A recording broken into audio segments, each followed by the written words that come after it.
Hey everybody, welcome to the BetUS NFL show. I'm your host Matt Landis, joined by our expert football handicappers LasVegasCris on your left and Scott Kellen on your right if you're watching us on YouTube. And today we wrap up our division preview series with a comprehensive breakdown of the NFC South, and that means it's almost time to break down games that count. That'll be happening all season long right here at BetUS, where the game begins. So before we kick things off today, I've got one thing to tell you, and that's to make sure you sign up today at BetUS using the promo code NFL2021 to claim your 125% sign-up bonus. That's exclusive for sports betting, good up to $2,500. That sounds like a pretty sweet way to pad your bankroll heading into week one. To get the details and take advantage of the offer, check out the link below this video. And while you're at it, you can also go ahead and subscribe to this YouTube channel and give us a thumbs up if you enjoy this video. And also hit that notification bell to make sure that you're getting notified whenever we go live so you don't miss any of the action this season. And on that note, we'll be coming to you live every Tuesday and Friday of the season starting next week. The schedule is as follows. Tuesdays, we're live at 5:30 p.m. Eastern, 2:30 Pacific, and Fridays at noon Eastern, 9 a.m. Pacific. And Scott, I know I touched on it off the top, but this is our last division preview, so how are you feeling heading into the final weekend without NFL games that count until after the Super Bowl? It's going to be awesome, Matt, and very excited. It's good to wrap this up and knowing the season's starting. And, some people probably aren't old enough, but if you remember the old CBS Sports pregame show with Brent Musburger, and he come and saying you like last year. So I can't wait for that and can't wait for the betting to get going. Feel like I'm pretty ready. Yeah, very, very excited. Awesome. Love to hear it. I think we might have lost you for a moment there, but we got you back at the end to hear some of the excitement heading to the season. And Chris, I'd imagine there's a lot of excitement on your end as well, but you've also been very astute in preaching the hurry up and wait mindset at this time of year. Yeah, I need to get this season started. I can't tell you how difficult this preparation has been for the last month or so. I think I mentioned earlier that I'm usually not here during the summers, and I usually just dive in at the start of the season. So I'm doing a lot of, since I was here, I did a lot of look back on my records and evaluating the things that I did. And you'd think that somebody that is invested as strongly into this as I am, that I would have been aware that looking at the Atlanta Falcons, they're my number one team over the last 6 years to bet their games. So I can't recommend enough if you're betting, track your records, keep that stuff around so you can go back and look at it. You don't know what you're going to find. You might find patterns in what you're doing. It's just useful. It sounds silly. Oh, it's not going to be important. I don't need that. It takes up space. Trust me, it's a good piece of advice. I've gone through 6 years of it, and I'm so happy I have it. I'm learning a lot of new things, but I would have never known I'm 28-11 in Atlanta Falcon games the last 6 years. Well, I think that's a good segue. We can dive into the Falcons as we kick off our NFC South preview. And yeah, to your point, I think there's a reason the saying goes, what gets measured gets improved. So love hearing your notes on the Falcons in recent years. We'll look to keep that going strong.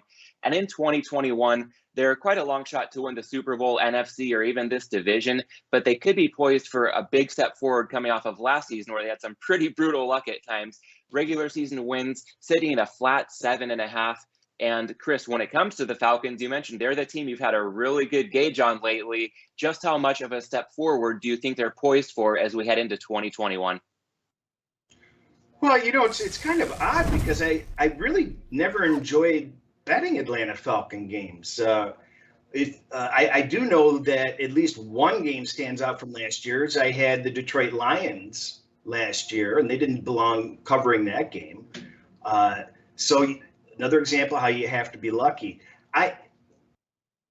Atlanta, as we know, as Scott will touch base later, they should have had a much better record last year. They blew huge leads stupidly. In fact, they were plus 30 points versus all their competition for the season if you just exclude the fourth quarter. So that's where they got buried, was the fourth quarter. So they have a lot of good parts. Their offense is pretty good. you've got Matt Ryan, you've got then what else? What's really important is Quinn's gone. I don't think Quinn was a very good coach at all. I think he really hurt that team. But they've got a good offensive foundation to work with, and they were pretty good on offense last year, except their red zone offense. And I think the new coaching in there is going to fix that problem. Well, I'm really curious to hear what you think about Arthur Smith coming in, presumably more motion, more play action, and there could be a positive impact there, not only for Matt Ryan, but also the offensive line, which could be a big question mark of a unit for this team, having lost an elite center in Alex Mack. Well, I believe he's going. They have not been using the tight end sets last year. I think he'll put that in, and that's going to help out. And obviously, he did wonders before, so it can only be an improvement for just a better spread out offense for him, as far as I see. The real problems are going to come on defense, and there's no quick fix on that defense, but they do have some tools to work with on defense, and we should see some improvement, but not enough. So, you're going to have to look at this as an over team, obviously. And the only other oddity is they play 10 road games and 7 home games this year. So that's kind of interesting, but it's not that difficult of a schedule as far as what it could be. Yeah, and I'm really curious to dig into that just a bit because, of course, every NFC team this year with a 17-game schedule has 9 road games, and the Falcons, as you alluded to, they have a designated home game in London against the Jets. So basically, with 7 true home games out of 17 games for the first time on the slate this year, how do you quantify that relative to the strength of schedule on paper when we're looking at just the quality of teams in a vacuum? Are you talking to me? Sorry. Yeah.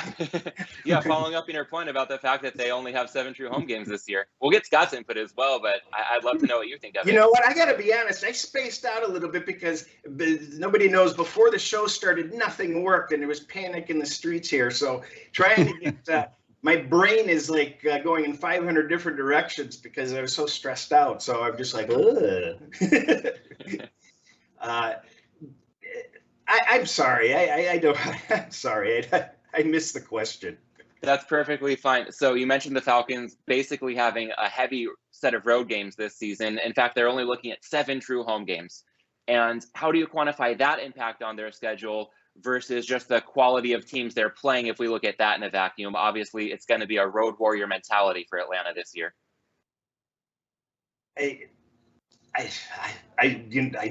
That's what I thought I heard, and I don't have an answer. I was hoping to come up with an answer. I don't know. So instead of making something up, I don't know.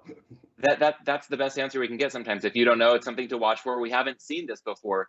But Scott, I think we view in here, you've mentioned, they have a tough schedule, even if we don't look at just the amount of home and away games, and also a lot of other information based off of last year that might, though, bring them some positive regression and help balance things out a bit.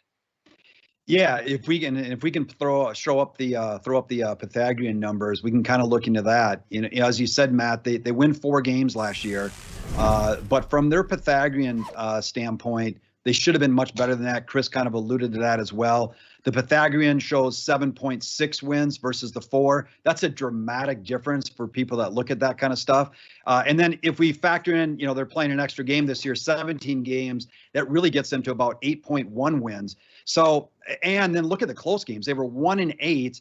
Chris already hit on it a little bit. They lost 3 games, I believe, where they had a 99% chance to win the game late in the game. And remarkably, they still lost. I think Chicago, the Detroit game, which I had Detroit as well, like Chris, and didn't deserve it, but I'll take it. And then I forget the other game that they had that they lost. Oh, Dallas was the other one that they lost at the end. Yeah. So, to expect them to win more than 4 games this year, absolutely. They should have won 8.1 on a 17-game schedule. They were 1-8 last year. The real question becomes, can they win 4 more games than they won last year to get to 8, which puts them over the over-under season win total? I don't know what to say on that. I will say, for them, they do have 7 games here, 2 against Carolina, Philadelphia, the Giants, Jets, Jacksonville, and Detroit. Those are all certainly winnable games, and they could do okay in those games to help get them to the 7.5 number. So can they go over 7.5 wins, 8 wins? Possibly. That just really depends. But I think we're going to see positive regression. It's just, can we see it in the form of 4 extra games to get over the over-under season number? Yeah, I think we're looking at positive regression for Atlanta in a few senses, obviously, with the record in close games last year. I think also bringing in Arthur Smith could be a pretty big plus. And the quality of some teams they play could be pretty forgiving. Scott, you mentioned those 7 games spanning the Panthers, Eagles, Giants, Jets, Jags, and Lions. So that sounds great. Of course, there is the dynamic that Chris first brought up where 7 true home games, that could also stretch them a little bit thin. So it'll be really interesting to see how things play out for Atlanta this year, but certainly at the very least, some element of positive regression should be headed their way. Yeah, I'll just add one other thing. When I look at them from the line of scrimmage last year, they were about average. Now, Julio Jones missed a lot of games. So, if you only looked at his games, it'd be better than average from the offensive line standpoint. And they were well below average on the defense. And Chris kind of alluded to it. I don't know if we're going to see much improvement on the defensive side. So that remains to be seen. They obviously don't have Julio Jones this year. They bring in Kyle Pitts. That will help. I don't know if that replaces Julio Jones completely. Probably not yet. But they were +3 in turnover margin as well. So the other thing I look at is, if they're not fortunate on the turnover side, that might be a little bit harder to have a complete positive regression to get an extra 4 wins, at least relative to their over-under season number. So that's the other thing I would look at as well. They were actually pretty fortunate last year from a turnover standpoint, and if that doesn't break their way, then that could make it a little bit more difficult as well. There's 2 other things I'd like to add. Which you just touched on a little bit. They had an excellent injury luck. They didn't have a lot of injuries, even though the 2 main guys are always in the news. And as far as the defense goes, they faced the very most difficult set of offenses in the league last year, and now this year they face a bottom 10 schedule of offenses. So with the improvement of the new coaches. You got Dean Pease in there, who's been on the Patriots and the Ravens and the Titans. There should be an easier schedule. We might see, where they get to be an average defense. And if they're an average defense, then they're going to do very well. Yeah, those are great points. Dean Pease is, a great defensive coordinator. They could pick up some success in that. And Arthur Smith, I think they're running the right offense to be better. And then I think the other question with Arthur Smith is just how long does it take to put that offense in and really succeed? I think it's a little bit of a complicated offense. So, you go back to, when Matt LaFleur came to Green Bay, Aaron Rodgers, even though they had a really good record in 2019, I guess it would have been, they were a little average from the offensive line. So even a guy like Aaron Rodgers and company took a little while to get that offense going as well. So that's the other part that remains to be seen offensively as well. Yeah, I think we've got a lot of good food for thought with Atlanta. Currently, it seems pretty neutral, weighing out all the possible pros and cons, but certainly a lot to look for early on this season out of the Falcons. And another team with a big X factor to keep an eye on, we can start talking about the Carolina Panthers. And Scott, I think, there's plenty we can dig into, but it's all going to hinge around Sam Darnold being that X factor for them. So let's take a look first off at their season numbers, courtesy of BetUS. The odds on Carolina, obviously, like Atlanta, a bit of a long shot to win the Super Bowl conference or even this division, but that regular season win number is sitting on 7.5, actually a little bit of juice on the over. So some optimism for Carolina. Scott, how do you think that's going to play out with Sam Darnold under center?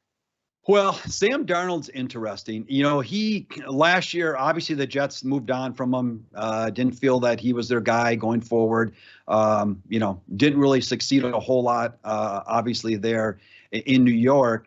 But I did okay with Sam Darnold last year. Sam Darnold for, last year and the year before, I think played behind a pretty poor offensive line.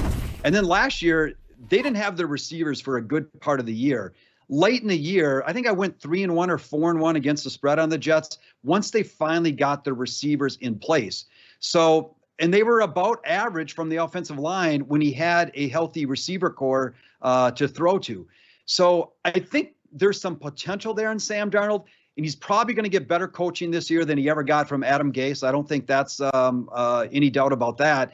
The Carolina offensive line is not fantastic, much like he had in New York. So that remains to be seen. But I think the better coaching will help.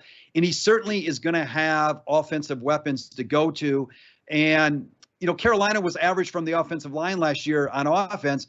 But Christian McCaffrey, of course, was hurt for a good part of that year. So they pick up something there. The other X factor here is Teddy Bridgewater is about average in interception rate throughout his career. And Sam Darnold is not above average. He's below average. So that, remains to be seen if they lose a little bit there as well. They were +1 in turnovers last year, but they were +10 in fumbles recovered versus lost. And that's a very random number. So if they lose some turnover ability there from the randomness and fumbles, and Sam Darnold turns it over more than Teddy Bridgewater, which he has done historically, that could hurt them a little bit offensively as well. And that's something else I'll be looking for as well. Yeah, I'd like to underscore something you touched on there was the coaching, a parallel to our Tuesday show with the AFC South. Ryan Tannehill, once he moved on from Adam Gase, we've seen a lot of improvement from him. So maybe Sam Darnold's going to follow a similar trajectory. We'll see. He could be coached up quite well from Matt Rule and Joe Brady. But Chris, I know that you also are looking at Sam Darnold in a pretty strong light as well. Yeah, and touching back on what Scott said, this actually could be the lowest rated offensive line in the league. So Darnold's not going to get any favors this year on an offensive line. But fortunately, he's got a lot of support. I mean, Gase is just a horrible coach. I mean, he's just awful. The fact that he's actually going to get real coaching and real support around him is going to really help him. And this is do or die. And if he doesn't produce this year, teams are going to give up on him. But he definitely has enough to work with. And when you look at their schedule, I've gone up and down on this Carolina team. I loved them because last year I remember that, when McCaffrey was in, that team was strong. I don't think there's a more important player to a team. There are very few more important players to a team than McCaffrey. Boy, does he just make things change on what they're able to do. But they were reasonably high rated. They did a lot of things right. So I'm coming into this season thinking, okay, well, we get McCaffrey back. We get a real quarterback. We get real coaches. This team should be much better. But then I was looking at the negatives like the offensive line and, some other issues. But they open up against their first 12 games against teams that made the playoffs. Only 2 of them. Only 2 teams made the playoffs. And if you look at their first 13 games this season, maybe no playoff teams for this coming year. We don't know because the 2 teams that made the playoffs from last year were Washington and the Saints. The Saints. So they potentially, could be shut out. So what better situation can you give Darnold when you open up a schedule like that? Their last 4 games are obviously brutal with Buffalo, Tampa, New Orleans, and Tampa again. But boy, do they get a lot of time to set things in motion. They don't have to come out of the gate with any difficulty in their schedule. They're +12 on rest. They don't face a single bye team that's off their bye. That's not a bad way to start your season. Yeah, and building on that, I think we can take a look at Scott's chart again, because not only is it a pretty smooth on-ramp, as you alluded to, Chris, but Scott, we could be looking at some positive regression as well for the Panthers, kind of like Atlanta. They had some rough luck last year in close games. Yeah, and we'll put that chart up, and as we put it up, I'll just kind of feed off of what Chris said. Their first game against the Jets at home, certainly a winnable game. Game 2 at home against New Orleans, which you may say typically they can't win that, but New Orleans has got their own issues right now, so that could be a very winnable game. And then they play Houston on the road, so yeah, they could easily be 3-0 with that as well. And then if we look at their Pythagorean theorem numbers, last year they win 5 games, and when we extrapolate that out, we can see that those 5 wins should have been 6.7 wins, and so Yeah, they could, and they were 3-6 in close games here as well, right? So they could see some positive regression there as well. Now the over/under season number is 7.5. So again, it becomes, can they get to that number? That remains to be seen. But pretty good coaching there, second year, and we all know about COVID last year, which made that even that much more difficult. So for them to pop an extra couple wins and get 7-8 wins, and then Chris already hit in the schedule, which could be very easy. And the part that I didn't even think about that he hit on, which is great, this team has got a chance to really grow together because the games aren't going to be super difficult to start with. And if they get things in motion and get going, they could be set up very favorably early in the year. So I think there's a chance that this team, I've got them neutral on the 7.5 wins, but I would not be shocked if they win 8 games with that schedule and just knowing the pieces if they stay healthy and I think is a pretty good coaching staff as well. Yeah, and Scott, you touched on the team growing together and looking at the complete team. We've talked a lot about the offense, but defensively, I see a bit of a parallel to what we talked about with the Vikings in our NFC North preview, where there could be a pretty decent year 2 leap for some of these guys. A lot of people might recall the Panthers went all defense in last year's draft. They also took cornerback J.C. Horn, number 8 overall this year. They did add a proven veteran in cornerback A.J. Boye. So with a good veteran presence, a blue chip corner added to the roster this year, plus a draft crop of 2020 guys that was all defense, what are you expecting for, that side of the ball for the Panthers to possibly make some good progress this season? I think they've got a chance. They brought in Reddick as well. And so, they didn't generate many sacks last year, so they need to find ways to get pressure on the quarterback. I think there's a chance that they could add there. Like you said, they did lose a couple cornerbacks that were okay, but they brought some people in as well. So I think they could be a little bit better. It's weird for me because I haven't thought of their defense as being great, yet from the line of scrimmage, their defense was actually above average in terms of yards per play allowed versus the opponents they played. So I'm always kind of scratching my head a little bit trying to get a better read on their defense, but they need to get more pressure. They have added elements to possibly do that. So if that can help, if they do get that added pressure, this defense could see a jump in production. Yeah, well, I think there's a lot of reason for optimism with the Panthers, but the market's priced a lot of that in at this point. So again, we're pretty neutral on the regular season win number, but should be quite a fun team to watch this season. And with that, I think we can put a bow on the Panthers. And let's move on and talk about the New Orleans Saints. We can take a look at their numbers for the 2021 season, courtesy of BetUS. They are not maybe as likely as we've seen them in years past based on these numbers to make a good run at the Super Bowl or to win the NFC. To win the division, they're priced at plus 375, and their regular season win total currently sitting at 9, juiced to the under at minus 135. And Chris, a lot of this could hinge on what we ultimately see out of Jameis Winston at quarterback in New Orleans, a big change after a steady run from Drew Brees.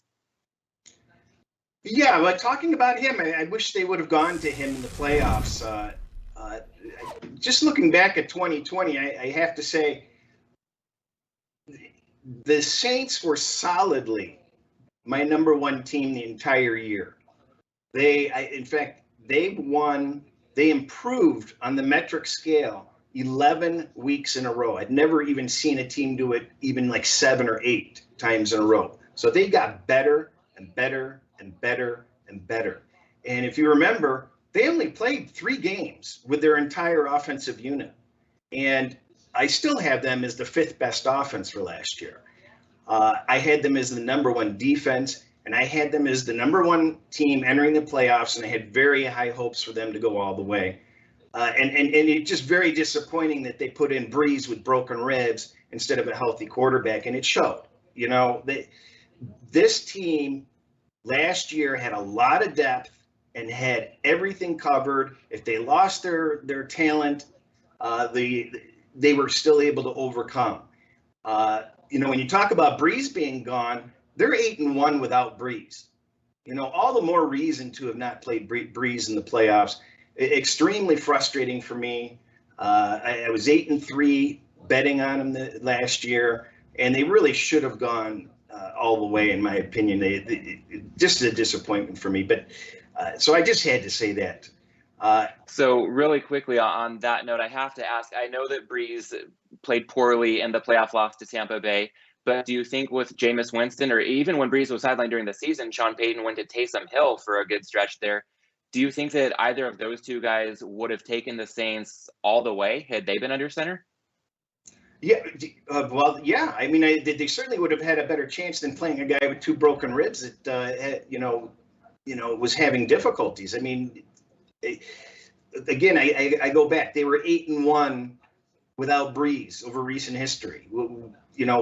It just very, very disappointing because you knew you weren't getting their bet. There was something wrong. You knew it, and it was just a disappointment.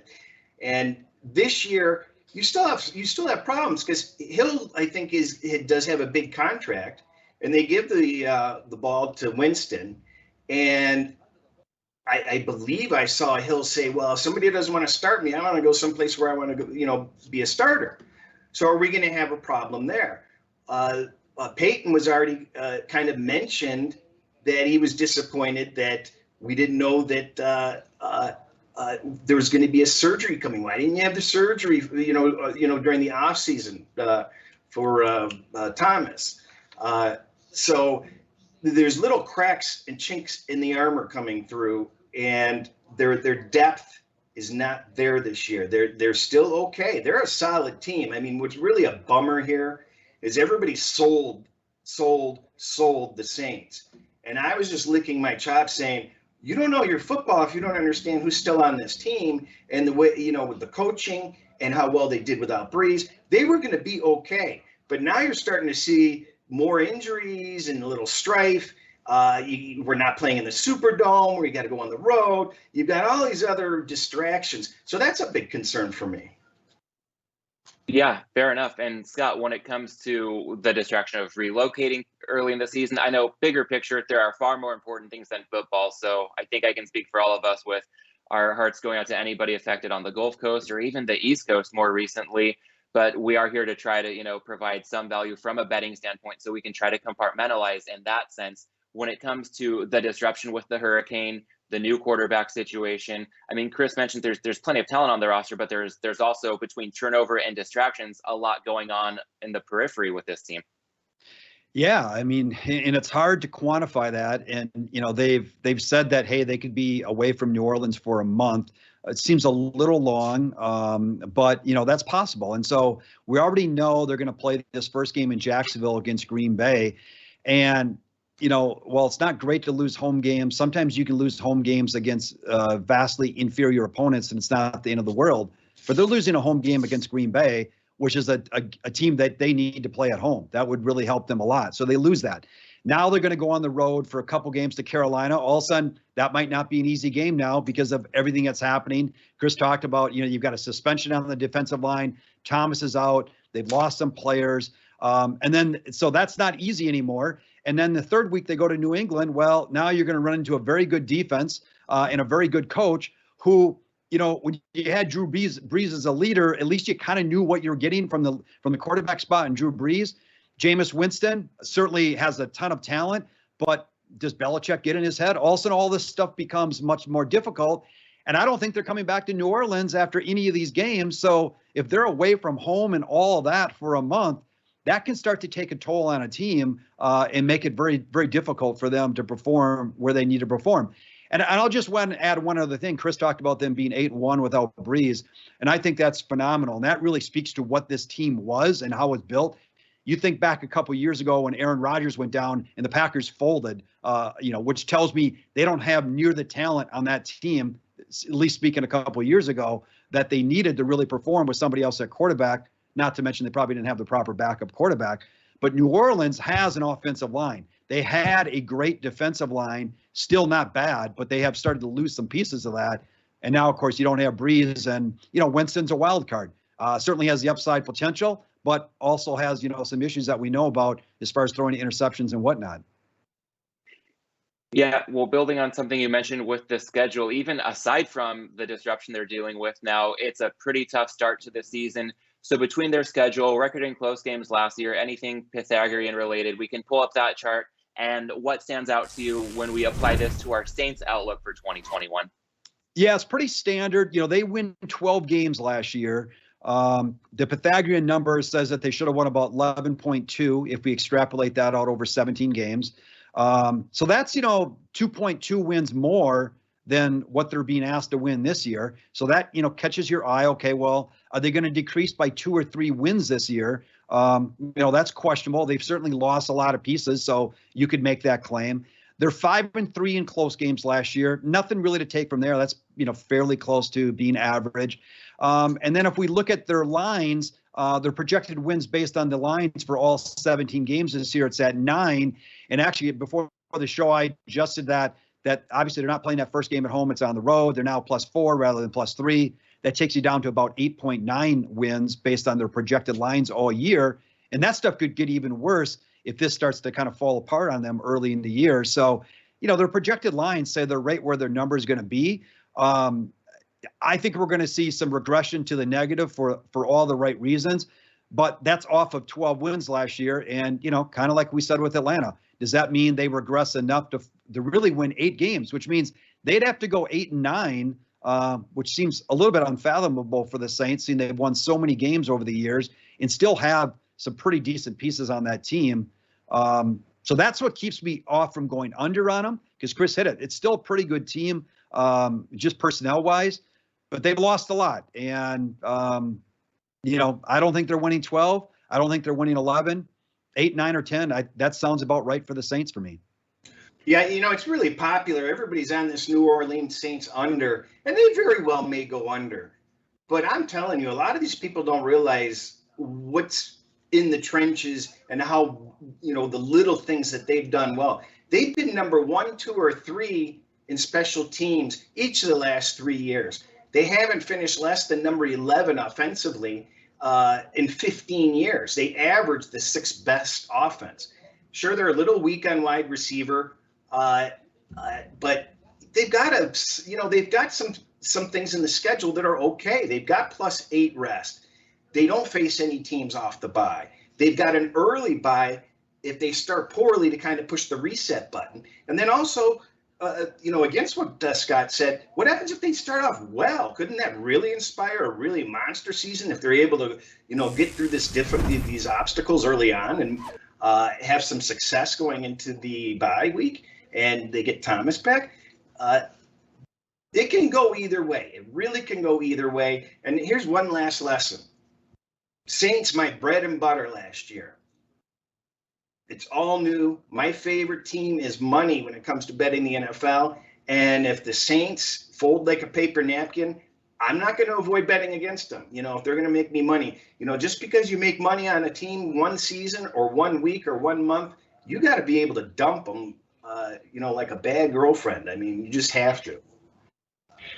Yeah, you got a good theme for every team in our AFC South preview. Maybe for the NFC South, we don't have a theme for every team, but if you call the Saints the bad girlfriend team, I think that would live up to the bar that you set in our most recent episode. And Chris, I love your ability to look at both sides of the coin there. I think you laid it out really well why things could go well or not so well for the Saints this season. And one thing I heard on the defensive side of the ball, we've had a lot of focus on offense so far with New Orleans, but something that I think Steve Fezzik was smart to flag was that defensively, the Saints drew Denver with no quarterback last year. So it was just one game, but that one game accounted for more than 6% of their season-long stats if we just go, 1 out of 16. So with some slight inflation to the defensive season-long stats last year, do you give any merit to that possibly weighting that down just a little bit because of the luck they stumbled into in their game with the Broncos? Well, I think if you look at most of the teams, Cleveland sticks out. Everybody wants to make excuses for the weather games. Every team just lays eggs, 1 or 2 eggs a season. And every team is the benefactor of another team laying eggs with them. So, how do you quantify that stuff? So, yeah, you can sit there and pick and choose, and that's correct. But, every team has these situations. I'll add this too, and it's not a prediction, but just something to watch. They've lost some pieces in the secondary. I don't know how their secondary is going to perform this year, but Sean Payton has consistently tried to bring different pieces into the secondary throughout the offseason, which tells me they aren't super comfortable with what they have in the secondary as well. So just something to watch, and we'll see what happens there. But that tells me he's not 100% confident with what they have back there, and we'll see how that plays out. Yeah, well said, guys. Well, a lot of good stuff with the Saints, and I think at this stage we're ready to move on. We've now previewed 31 teams. We got one to go, and you could quite possibly say that we've saved the best for last. Let's talk about the Tampa Bay Buccaneers, and we can take a look at their odds. Starting at the top, to repeat as Super Bowl champs, they're plus 550, plus 275 now to win the NFC, a prohibitive favorite to win the NFC South at minus 300, and that regular season win number 11.5 with some heavy juice to the over. So Scott, when we look at the Bucs, I'm just curious to hear if you can recall the last time, if there's been a time when we've seen the defending champs this well equipped to make a run at a repeat. No, I cannot remember it, Matt. And, I try to take the philosophy every year, a team is not going to repeat because it just doesn't happen a lot. Now, sure, Kansas City went to the Super Bowl 2 years in a row and obviously lost last year. They could have repeated, of course. That's not to say a team can't get to the Super Bowl 2 years in a row. But I just start my season out every year saying, you're not going to repeat. There's just so much that goes against you. You have turnover. Well, Tampa Bay didn't have any turnover this year. All starters come back, which is incredible. And it's incredible because, even the worst managed teams try to pick off pieces from your Super Bowl team, AKA, the Raiders in '95 picking up the bad Cowboys cornerback after you returning the interception, for a touchdown in the Super Bowl the previous year. So there's always teams coming after your guys just because. Well, that didn't happen this year. They're returning all 22 starters. And then you've got Tom Brady. Well, Tom Brady isn't letting down after he wins a Super Bowl. And I don't think Tom Brady has let his team let down after they win a Super Bowl. So none of that really comes into play. And then you add that they've got a fairly easy schedule this year, which I know we'll get into in a second, but there's a lot of things going their way. The one thing that could pop up is they had the best luck or most fortune last year from an injury standpoint. And if that starts to not go their way, okay, now that task becomes much more difficult. But they're not playing in a great division. Atlanta, Carolina probably aren't going to challenge them. And we know the problems with New Orleans. So things are set up well for the Buccaneers this year. Yeah, and I think to circle back on 3 items that you touched on. Number one, not only are they bringing back all starters, but kind of similar to the Bills, we talked about a big win for them being the lack of a loss with Brian Daboll staying in as offensive coordinator. The Bucs also staved off any big losses on their coaching staff, so that could bode well for their continuity. With Tom Brady, I'll be curious to hear if you guys have any thoughts. I know he's revolutionizing what it means to achieve such crazy longevity at quarterback, but at age 44, how does that factor into your outlook for the team this season? And that might tie in with the injury luck question. I mean, Todd Furman laid it out well. The Bucs lost 25 games to injury last season if we exclude COVID. Every other team lost at least 41 games, so that's a big gap.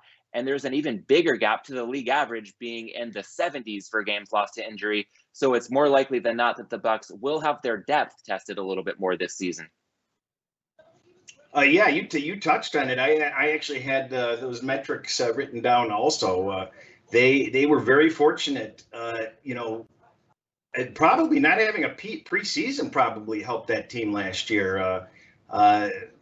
Considering how few injuries they had. But I'm falling for the banana in the tailpipe here. I don't understand how they don't roll through that schedule. If you go game by game by game, even if I think it's quite possible with the 17th game added that you start to get an NBA type sit-out strategy with Tampa Bay. This schedule, I don't know how they get such an easy schedule. So it seems like, and then that's one of the things is you don't know whether, what are they going to do in those last couple of games? They could have already had this division way locked up. So it's really tough to handicap, season win futures, especially for the other teams, because maybe those other teams, that's supposed to be a loss. Maybe that's a win because Brady's going to sit out. So just some things to consider. But yeah, I fell for the banana in the tailpipe. I played Tampa Bay plus 425 or 450 to win the NFC. I just can't see a way that they don't easily win that division, even if they're sitting players out near the end. And I do think we're going to see teams sitting out players. This isn't So a Chris, perfect to that. with really quickly, when you talk about sitting out players, a talking point with that NBA parallel you made has been possibility of load management in the NFL this season. What do you make of that narrative in general? And then it sounds like specifically, whatever teams across the league do, it might apply a little bit more to a team like the Bucs. Well, you know what? They have to resolve this this off-numbered schedules of 17 games, and they're going to take this up to 18. And the bye schedules are very unfair. I mean, you've got teams getting byes as early as week 5 or 6 and as late as week 14. It's just it's inequitable. So you've got to go to a 2 byes per season type of structure. They've got to, reduce the preseason by at least 1 game, because as you mentioned, load management is getting to be too important. These players are making too much dough. They're too important to the franchises. And it just makes for a bad product when these guys can't play. So if I own the team, if I coach the team, you're damn well I'm going to sit these players as often as I can. So I think we're going to see more of that. Yeah, well, Scott, the Bucs might be positioned to do it. Building on Chris's point, he talked about an easy schedule, and they also didn't necessarily have good fortune in close games last year. A lot of it, I think, just was their true talent showing through. So let's take a look at that chart and see what stands out for you as it pertains to Tampa Bay. Yeah, so they win 11 games. There's nothing super riveting here, but they win 11 games last year. That translates to 10.9 wins. If it's 17 game schedule, that ups to 11.6 wins. Which is close to their 12 wins projection. 3-3 in close games, so they're right there. And if we look at their lines projected for all 17 games, that comes in at 12.5 wins. And then you can see the 29th ranked schedule. So they have a very, very easy schedule as well. They were 10-0 straight up against non-playoff teams last year. During the regular season, they were only 1-5 straight up against playoff teams. But we know they ran through all 4 playoff games and won those. So they're really 5-5 straight up against the playoff teams. But I don't take anything from that. I think that's just more Brady and the receivers getting in sync. The receivers were kind of banged up, in and out a little bit. It just took them all season to really get going there. So there's nothing to take from there either. So, this team's ready to go. Brady at 44 years old, hey, the guy defies logic, right? And so nothing there. And remember, he supposedly played on a bad ACL, MCL, whatever it was last year. So he overcame all that as well. But, he is older. He is certainly susceptible to something that could happen to him if he starts getting pounded a little bit. But, I'd be foolish to think that he can't do it because he's done it every single year. And anything other than that, goes against what he's done. So until he shows me otherwise, the guy's going to perform like he always has. Here's some reasons why I think I might be falling for the banana in the tailpipe. I'm not following my own advice with recency bias. And this is why you need models. You need so much input to take away what your brain is making you gravitate to. Because we all know, Tampa Bay look unstoppable. But going into the playoffs, I had Tampa Bay as the 7th best team in the league. 7. I made money. I was 2 games over 5 and 3 betting on them. So I had them, just right. And they went inordinately well during the playoffs. They were really one of the worst passing defenses in the league in the regular season. And then they're under 60% pass defense when it gets to the playoffs. They were plus 10 turnovers in those few games. That's a lot of variance that is not consistent with how they played the full season last year. And they've got one of the things that they do really bad is punt return and kickoff return coverage, part of the special teams. So just something to think about with that. Yeah, I like it, not getting too carried away with what we saw last. And I think that's about all we can say for the defending champs. Of course, they won the Super Bowl for a reason. They're coming back pretty fully loaded. So a lot of optimism. And that plays out if we take another look at the NFC South odds. I mean, the Bucs, again, a prohibitive favorite at that pretty steep price, but quite possibly well-warranted price of -300. New Orleans plus 375. Atlanta and Carolina, not necessarily doormats. Those could be decent teams, but they're pretty far back here at plus 1,000 and plus 1,100.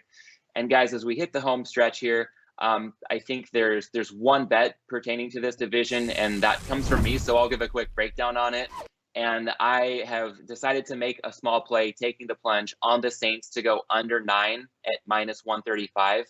And Chris, I heard you say, a lot of reasons we can be. I'm sorry, about them. I forgot. That's fair. I think it's very fair, and that's why this is a small play. The primary reason for it, again, this is much more qualitative, going by feel. I just don't think that disruption they're going through right now is properly quantified. I think this number may well be headed to 8.5 before they kick off against the Packers. And again, bigger picture, I'm hoping for the best for the Saints and everybody in the New Orleans area going through what they're going through right now. So this is just me trying to compartmentalize as a bettor. I do see value at the number. Scott, you mentioned the Saints have the 4th toughest schedule in the league. There's no doormat in this division.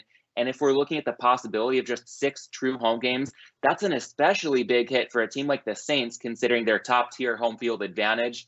And bottom line here, it's going to take 10 wins from Jameis with a poor wide receiver core for me to lose this bet.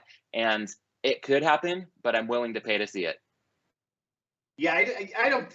If I had to, I think it's going to be tough for them to get to 10 wins. And what I was just trying to point out is I think a lot of people don't realize what could happen, but it's going to be tough for them to get to 10 wins. I agree.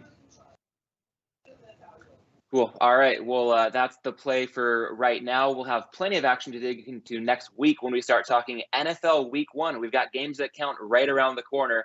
But for now, everybody, I'd like to thank you for tuning in to the BetUS NFL show. If you have any thoughts, questions, or suggestions, let us know in the comments of this video, or feel free to reach out to us on Twitter if you're catching this in podcast form. Speaking of Twitter, you can find Chris at LasVegasCris. That's CRIS. Scott at Sixth Sense NFL, and I'm at mlandis18. And for those of you watching on YouTube, you know the drill. Go ahead and subscribe to this channel, give this video a quick thumbs up, and hit that notification bell so you don't miss out on any of the action. Starting next week, friendly reminder, we're coming to you live on Tuesdays at 5:30 p.m. Eastern, 2:30 Pacific, and Fridays at noon Eastern, 9 a.m. Pacific. So come join us, chat with us, and let's have some fun as we look for edges together all season long. And last but not least, everybody, don't forget to use that promo code NFL2021 when signing up at BetUS to claim your 125% sign-up bonus. That's exclusive for sports betting, good up to $2,500. And now that is some actionable information to go out on.